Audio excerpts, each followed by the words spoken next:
Today on the TMZ Podcast. Welcome to the TMZ Podcast. Harvey Levin here. Derek here. Okay, let's start with Ricky Martin. So tomorrow there is, and if you're listening after today, that would be Thursday, we are going to be looking at a hearing where a judge is going to listen to this restraining order application. Apparently, a temporary restraining order was issued ex parte, meaning Ricky Martin wasn't involved. The nephew, who is alleging that he had some kind of a relationship with Ricky for 7 months, and then Ricky harassed him afterward. He got this temporary restraining order. Ricky is saying, which we think is civil. It's all civil. Civil restraining all order. Civil. Yes. So Ricky is saying it's all BS. His lawyer has said that this guy suffers from mental issues, the nephew, that he has been institutionalized, and they strongly deny all of it. So Ricky's brother has defended Ricky. We've seen Ricky's brother come out and say, yes, we know this nephew, he's part of the family, but he does have mental issues, so don't believe everything you hear in the media. Right. So I am told Ricky will be on Zoom for the hearing tomorrow. I do not know if he is going to actually address the judge. I've been trying to find this out, and we're not getting a clear answer from the Puerto Rican lawyers. However, it seems highly improbable he would not speak. The judge would want to hear directly from him. This is a civil matter. It makes no sense that Ricky would be silent because this is first person. He's the only person who can rebut the allegations. Now, we haven't seen those documents to know what the nature of them are, but it sounds like an intimate or personal or physical relationship where Ricky's going to be the one to say, no, this didn't happen. A lawyer can't really say that without Ricky's testimony. Exactly. So it looks like, I'm virtually certain Ricky will address the court and talk about this. Now, remember, the difference here is that the judge has issued this temporary order to make it more permanent. That's where both sides get to speak. Ricky has not been in court yet. That's right. And he will be speaking, I think. And then it's up to the judge. I mean, look, if the judge hears it, the judge could do a couple of things. The judge could deny it and just say, look, I think this guy's making it up. Or the judge could say, look, kind of no harm, no foul. I'll issue it, but it sounds like Ricky doesn't want to go near this guy anyway. Right. The judge could do what we see in some cases where he makes it mutual. Maybe Ricky speaks up and says, I don't want to be near this guy either, and he issues sort of a mutual restraining order, sua sponte. Or he could just throw it out and say this guy's allegations are bupkis. But in the cases that we see here, and if it works similarly, the guy has put enough out there to get a temporary restraining order granted. Now, it's not a very high hurdle. Well, you can just make these allegations. It's not even a hurdle. I mean, basically, it's done without the other person responding. So you make your allegations. Right. The judge issues it and says, we'll have a hearing in a couple of weeks. But all he has, the judge, is whatever evidence he has presented to him so far. So Ricky's going to, like you said, it's going to be sort of behoove Ricky to rebut those in some way, either in live testimony or filing some sort of document with a declaration where he says this is not true, so the judge can make the assessment, right? Right. Because right now he just has a prima facie case, which is nothing. So what people have been reporting is not really about the restraining order. People have been talking about a criminal action. There were 50-year prison sentence headlines out there, which I think are pretty irresponsible to just splatter across the internet. But that's another story entirely. There's no criminal case that we know of. And the interesting thing about this is the nephew is 21. Mm-hmm. So if the criminal statute were to apply, it would apply to both of them. That's right. And so, look, I don't know that they're going to prosecute this.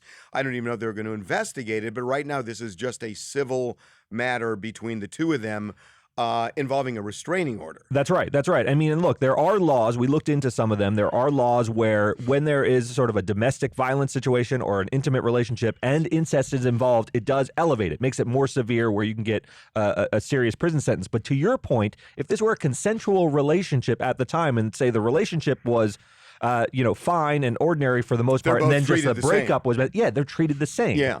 So I don't know how this will shape up. I highly doubt there will be sort of a criminal case, but we just don't know enough. We'll see at this hearing whether this thing blossoms into something more or just sort of shrivels on the vine and goes away. That's right. Okay, we're going to move on to Sesame Street.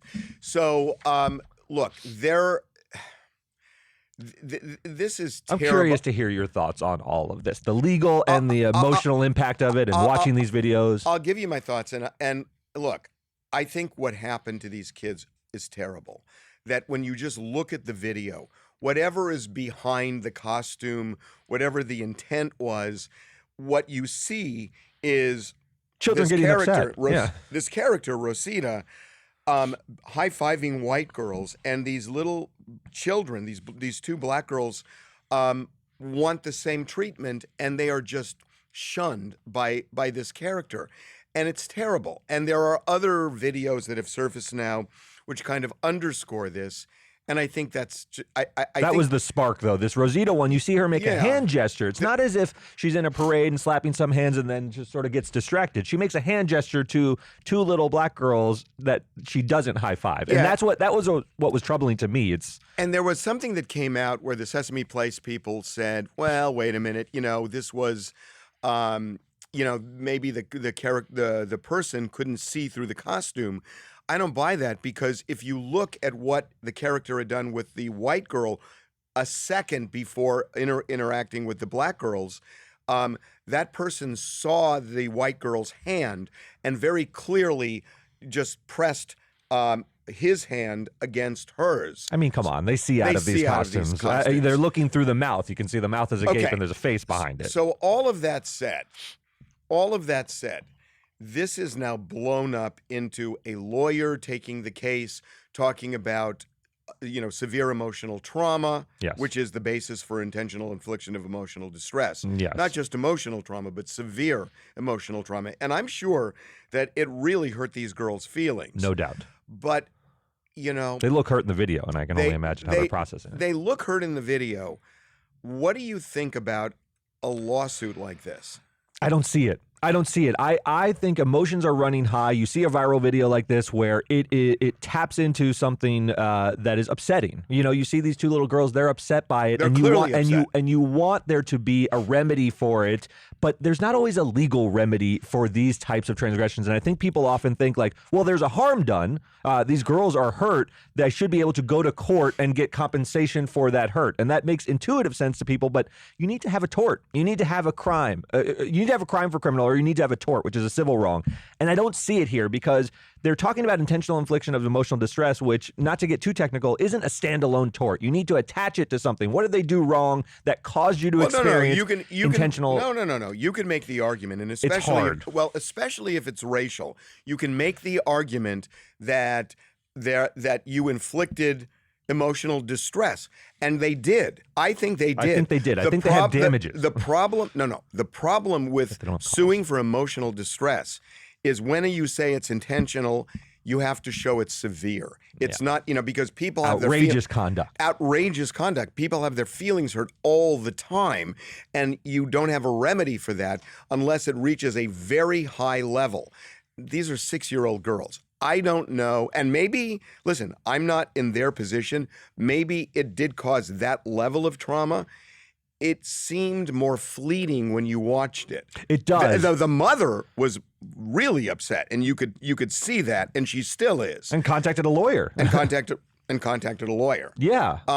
What do you think if they're able to sort of show evidence of a pattern of conduct? I think her case alone, Rosita walking by these two girls, I think that's a loser in court. I think it's troubling to me that it happened, but I don't think you win a court case. What if they are able to amass and show a fleet of plaintiffs and show a pattern of racial discrimination at Sesame Place? I'm not saying they have that yet, but we have seen several videos which upon first glance look like maybe they are treating black people at the park differently. Then I think you could attach that to some there are laws against discrimination. But you're still lacking the outrageousness, right? Well, no. But if you don't sue for emotional distress, there are still laws for racial discrimination. Yes. And, if it were based on that, yeah, I get it. And that would make a whole lot of sense.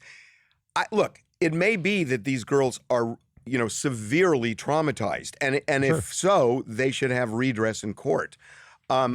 It was just curious to me that they were hanging it on that. and not on racial, just squarely on racial discrimination. Yeah, I mean, I think that this lawyer is saying, "How am I going?" And I don't want to besmirch any lawyers who would take these kind of cases. I do think you see a harm here, and you want to sort of find a remedy for it. And there will be doctors who will say that the girls are going through things And like listen, that. and by that the way, could be true. I'm not saying that's. And if it is true, they should have redress. Yes, but you've got to, I think to your point, the biggest hurdle they have to climb is there are a lot of fleeting indignities in life that don't result in successful court cases. And this could be one of them. This is just maybe going to thicken their skin a little bit, and they'll have to say, the world is a pretty cruel place, but you have to move on. It is a terrible thing. Yeah. I mean, I think objectively a terrible thing for these girls. And a nightmare that it's Sesame Street. I mean, Sesame Street is Sesame built Place. Up. Sorry, that's right. Sorry, I do want to make that distinction. You're right. Sesame Place is sort of a theme park built around the idea with the characters of Sesame Street. But Sesame Street, is built around the concept of inclusiveness. Yeah. That's what they're teaching children. I mean, some people think it's too woke. You hear about woke Sesame Street, but it's actually a really lovely show to introduce children to inclusivity. They have now an autistic character on the show. There's always been minorities on the show. So this is sad that it happened at this particular park, which celebrates values that seem discordant with what went on in those videos. Oh, yeah, but That's I mean, what troubles me. I think it's more than sad. I mean, if there's a pattern here, it's outrageous. Yeah, then maybe you have a court case. And maybe you have a court case, and because now you've said the word outrageous. And by the way, at the very least, they need to be more sensitive when they're interacting with people in the crowd. Yes, and especially kids. Yeah. Okay. Let's talk about. You go. I mean, I think I know what you want to talk about. What do you want to talk about? I want to talk a little bit about what's going on in the Britney Spears case. Okay. Is that okay with you? Yeah. All right. So Britney Spears, she is living her life. She got married. She's now singing on the internet. Seems generally happier as a person. But things are still going on the conservatorship side. Even though the conservatorship has ended, her attorney, Matt Rosengart, still wants redress for what went wrong in the conservatorship, according to him. And he wants to grill Jamie Spears. Because remember, Britney's big testimony was a slew of allegations about the way her father conducted himself. There were reports in the New York Times about surveillance audio planted in her bedroom. Britney said she wasn't allowed to sort of get pregnant, wasn't allowed to make choices and things like that. Rosengart is saying that he squandered money, that he spent money he lot shouldn't of have financial. spent, all of that. And he wants to ask questions, which is normal. The conservatorship is over. But Jamie Spears said, I don't want to be questioned unless Britney is also pressed on her allegations. He didn't say that. He never said he wouldn't. He just stalled. Yeah. And he didn't say that I'll only do it if she does it. He just stalled. Yeah. He has to sit for a deposition. There's no doubt about it. Because remember, a lot of people think the conservatorship is over. The case is not over. This is still attached to the conservatorship to see if things were done in an improper manner. Right. So this is still part of the conservatorship case. And there's a live matter that you can file right, motions and he's in. the conservator, so of course he's going to sit for a deposition. I mean, there's no way a judge would say you don't have to. So he's going to sit. Yes. And it makes sense for him to sit. Now, he has said already under penalty of perjury that he didn't know anything about the surveillance video, so presumably he's going to say that when he testifies. Yes. And, what's interesting about this, based on what I know, I think what they are going to do is say, look, you may have a problem with what we did, but everything, and maybe there are exceptions to this, but they're going to say everything was signed off on by a judge. Yes. And when they say the judge signed off, it's hard to jump that hurdle. It's very hard. I think Matt's, his burden here is pretty high because you're right. Jamie is going to say this was all signed off. Every fee motion, all of the money we spent, all of the deals we signed had to go through a judge. But I think Matt wants to say is, yes, Britney had counsel there. She had Sam Ingham, remember, who could have filed objections to fees and so forth and had his day in court to oppose some of the things the conservators were doing. But he's going to paint a picture of this was all just rubber stamping, right? He's going to say, yeah, these were signed off on, but no one actually took a hard look at these things until I came in and upset the apple cart. Everyone was just getting paid. Sam Ingham was getting paid. Except the judge. The conservators were getting paid. And he's going to say, we need to look at this now. Well, but the judge signed off is the problem. But there weren't many objections throughout and you're right. But the conservators are going to use that to their advantage. They're going to say they weren't objections because there was nothing objectionable. I guess my question is then, is that on Jamie or is that on the lawyer? it's a little bit on the like. Is it on Jamie or the lawyer? It's not on Jamie. You're right. So what you're saying is, I mean, will he make an allegation of malpractice? Kind of. I think he has to. I think he has to make an allegation that there was some sort of vast conspiracy of all the lawyers involved, Sam, the conservator lawyers, that no one was taking a hard look at these things until me. That's the only way he can go, which is really hard. And again, the problem is the judge signed off. Now, yes. To me... But Brenda Penny, the judge, is going to say, I was maybe in the dark. No one made objections. I'm hearing of all this for the first time. I was just signing off on fee applications. Well, there were judges before her. Right. In fact, she came in kind of late in the game. Sure. To me, the two things that I don't know that there's any redress for, because again, the judge signed off on it. The two things that really I just don't understand is how Jamie could get a cut of her performance fee. He's the conservator, and the conservator should not be getting a cut because there's a conflict of interest. Then what it does is it encourages him to make sure she keeps performing because it lines his pocket. Right. And that may not be in the best interest of the conservator. And you have these two things that are pulling at each other, and they're I agree. If she's part business partner and part conservatee, you're divided loyalties. You want to look out for her health as conservator. You don't want to look out for your bottom line. Absolutely. The person who is under the conservatorship, the conservatee, the duty of the conservator is to make sure that everything done is in that person's best interest. Yes. When you have a conflict like that, I don't know, you just shouldn't have it. And yes. he should not be incentivized to push her to perform. Whether that happened or not, she says it did, he says it didn't. We'll see. Look, again, to your point, though, this was presented to the judge. His fee arrangement was presented to the judge as a hybrid. They said the conservatorship is becoming a hybrid business model. Right. I remember seeing those words, and I was like, what a strange conservatorship where it's part business model and part hourly rate for looking out for her health. Strange. But all of this stuff was presented to the court, and that's Jamie's biggest defense. And strange. And the other thing that just really gets in my craw that I think is wrong is the business manager, that is TriStar, run by Lou Taylor. She sent an email to Jamie, and what happened was she was getting 5% of the of the gross of the performance. I understand that, yes, because business managers typically get a percentage, and 5% is very typical of a business manager. She was not a conservator. She wasn't a conservator. Correct. She was a business manager, and she can get that. The problem is that she was making a fortune getting 5% when Britney was performing. When she stopped performing, all of a sudden, that money tanked and it dried up, and she wasn't getting anything. So she sends an email to Jamie saying, I'm not getting enough money now, so I want a minimum of $500,000 or 5%, whichever is greater. Yeah. She wanted a floor. And Jamie approved it. And the reason I think that's just wrong is when you get a percentage, you agree to take the good with the bad. Yep. And that when you have salad days and make a fortune, then you have to tolerate not making as much when things change. Right. It's not like when I win, and when I lose, I win. And that's what she converted it to, I think. Right. And when she sends that email, I think Jamie should have said no. That's ridiculous, that you got a fortune when she was performing. She's not performing now. That's just the way it is. If you want to quit, quit. But I'm not going to make you win like this. That's right. And he's just said approved. And you think he abdicated maybe some responsibilities in that decision? That leaves him exposed. I think it was a terrible decision. Right. I think it was a terrible decision. And and again, should he be held to account for it as conservator, sort of mismanaging the estate? That's what I don't know, if you have that quite connection for a poor business decision. Well, I think what I'm told, and I haven't seen this, I'm told the judge approved it. And if the judge approved it, this judge is running on autopilot. Yeah. And, why aren't you thinking through? And why isn't Britney's lawyer objecting? That's the key, though, right? Judges just get applications, and then they look for, where's the conflict? Who doesn't like what's happening here?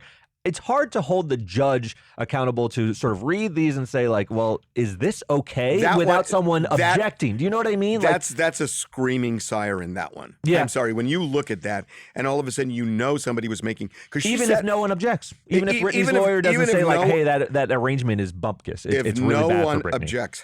How long you out of law school? Oh, geez, 2005. Okay, what's the legal term for the judge doing it on his own? Oh, sua sponte. Oh, good. Yeah. No, they can do it. They can do it. It's tough, though. Let me ask you one more related But I question. also think Britney, in the end, I will be surprised if they don't require Britney to sit down for a That was my related question. And so is she going to have to sit and back up her allegations under oath? I'll tell you why, because everything's going to be intertwined with Britney when Jamie's deposition is taken. So as soon as Jamie's deposition is taken, there are going to be issues involving he said, she said. And if that's the case, which it's clearly going to be because there are two people involved, Britney and Jamie, it just seems to me at some point, if he wants to push it, if he pushes it into a case, absolutely. What she I'm gets told deposed. is he actually does not want to do this with his daughter right now. He does not want to grill her or have his lawyers grill her. It's awful. It's awful. It's an awful scenario. And remember, when she testified in court, she already said these things under oath, right? Because she testified in a live court hearing. Now, he didn't have an opportunity to press her, but he could have asked some questions. Jamie and others are saying that a lot of that was not true. Yep. So the question is, do they end up testing that in a deposition?